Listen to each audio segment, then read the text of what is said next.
नमस्कार बंधुरा आज आमी आपनादेर मेटे आलू दिए रुई माछेर झोल रान्ना करे देखाबो। तार जन्य आमी एखाने एकटा मेटे आलू के टुकरो करे केटे भालो करे धुए निয়েছি আর নিয়েছি কয়েক পিস রুই মাছকে ভালো করে ধুয়ে লবণ হলুদ মাখিয়ে। এখন আসুন বন্ধুরা দেখতে থাকুন আমি কেমন করে রান্নাটা করছি। এখানে আমি একটা কড়াই গরম করে তাতে পরিমাণ মতো সরষের তেল দিয়ে দিয়েছি। তেলটাও গরম হয়ে গেছে। এখন আমি ওই লবণ হলুদ মাখানো রুই মাছের টুকরোগুলোকে দিয়ে লাল লাল করে ভেজে নেব।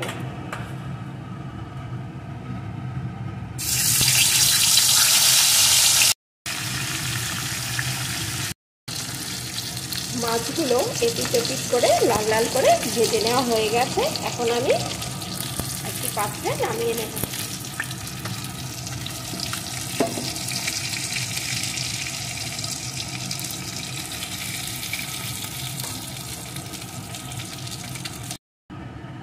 মাছ ভাজাগুলো তুলে নিয়েছি। এখন ওই তেলের ভিতরেই দিয়ে দেব দুটো শুকনো লঙ্কা, একটা তেজপাতা আর একটু গোটা জিরে। এখন ফোড়নগুলো লাল লাল করে ভেজে নেব। ফোড়নগুলো লাল লাল করে ভেজে নিয়েছি। এখন যে আলুটা টুকরো করে কেটে রেখেছিলাম সেই আলুটাকে ভিতরে দিয়ে দেবো। এর সাথেই দেবো সামান্য একটু লবণ।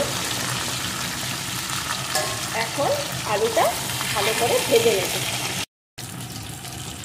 আলুটা সুন্দর করে ভেজে নিয়েছি। এখন এর ভিতরে দিয়ে দেবো আমি পরিমাণ মতো জল।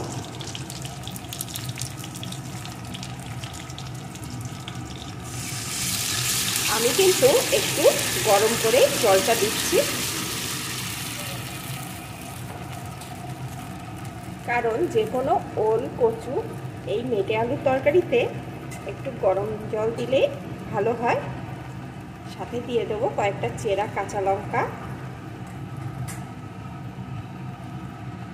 পরিমাণ মতো লবণ। ভাজার সময় একটু লবণ দিয়েছি, সেই বুঝে দিতে হবে। পরিমাণ মতো হলুদের গুঁড়ো। আমি কিন্তু আলুটা ভাজার সময় কোনো রকম হলুদ ব্যবহার করিনি।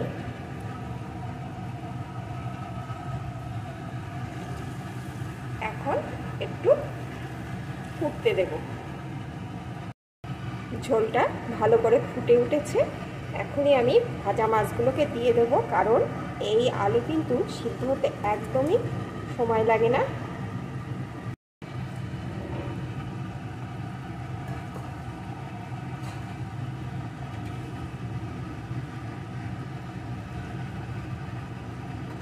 আরো কিছুক্ষণ ফুটিয়ে নেব। মাছটা দিয়ে 5 মিনিট আমি সুন্দর করে ফুটিয়ে নিয়েছি। দেখুন আলুগুলো একদম সিদ্ধ হয়ে গেছে। এখন আমি এর ভিতরে দিয়ে দেবো একটা ভাজা মশলা। এখানে আমি জিরে, ধনে আর শুকনো লঙ্কাকে শুকনো কড়ায় একটু ভেজে গুঁড়ো করে রেখেছিলাম, সেই মশলাটা দিয়ে দিলাম 1 চামচ মতো। এখন একটু নাড়িয়ে নেব। মশলাটা ভালো করে এইভাবে মিশিয়ে দেব।